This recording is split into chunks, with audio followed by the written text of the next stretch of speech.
কেন্দ্রের সামনে শিক্ষার্থী অভিভাবকদের ভিড়। আসন বিন্যাস দেখে নিজ নিজ কক্ষে গিয়ে বসছে শিক্ষার্থীরা। সারা দেশে শুরু হয়েছে এসএসসি ও সমমানের পরীক্ষা। মঙ্গলবার দেশের 9টি শিক্ষা বোর্ড সহ মাদ্রাসা ও কারিগরি বোর্ডে একযোগে শুরু হয় বাংলা প্রথম পত্রের পরীক্ষা।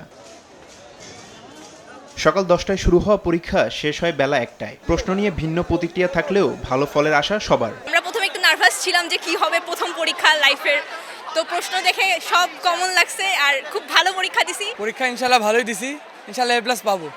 কমন হয়েছে, প্রশ্ন স্ট্যান্ডার্ড হয়েছে, বেশি কঠিন হয় না, বেশি সহজ হয়। আনসার করার মতো হয়েছে, ভালো প্রশ্ন হয়েছে, প্রশ্নের মান ভালো ছিল। প্রত্যাশিতভাবে পরীক্ষা খুবই ভালো হয়েছে। এমসিকিউটা নিয়ে একটু ভয় ছিল, কিন্তু এমসিকিউ মোটামুটি বলবো না অনেক ভালো হয়েছে। পরীক্ষা মোটামুটি ভালোই ছিল, এমসিকিউটা একটু হার্ড ছিল, মানে উচ্চতর দক্ষতা টাইপসের কোশ্চেনগুলো বেশি আসছিল। সৃজনশীলটা খুব সোজা ছিল। পরীক্ষার প্রশ্ন দিয়ে একটু নার্ভাস ছিলাম যে পরীক্ষা কেমন হবে, কিন্তু পরে যখন প্রশ্ন পাইলাম তখন তুলনামূলক সহজ পেয়েছি। ইফাদ রোশেক স্পার্ট মিক্সে আছে সবচেয়ে বেশি মশলার সংমিশ্রণ। ইফাদ রোশেক স্পার্ট মিক্স মশলা। তবে অভিভাবকদের জন্য দুশ্চিন্তার কারণ হয়ে দাঁড়িয়েছে তীব্র লোডশেডিং।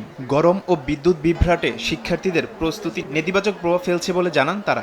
কারেন্টের যে সমস্যাটার কারণে প্রত্যেকেই এই লেখাপড়া করতে হয়েছে, যে রাত্রে বিশেষ করে রাত্রের পরে কারেন্টটা থাকতো। খুবই কষ্ট হচ্ছে, আমাদের বাচ্চাদেরও কষ্ট হচ্ছে, আমরারও কষ্ট হচ্ছে। দেখেন আমরা তো প্রেশারি রোগী, অনেক সময় আমাদের আইপিএসের যায় গিয়ে বিদ্যুতের প্রবলেমটা, এটা আমাদের তো অতিষ্ঠ হয়ে গেছে।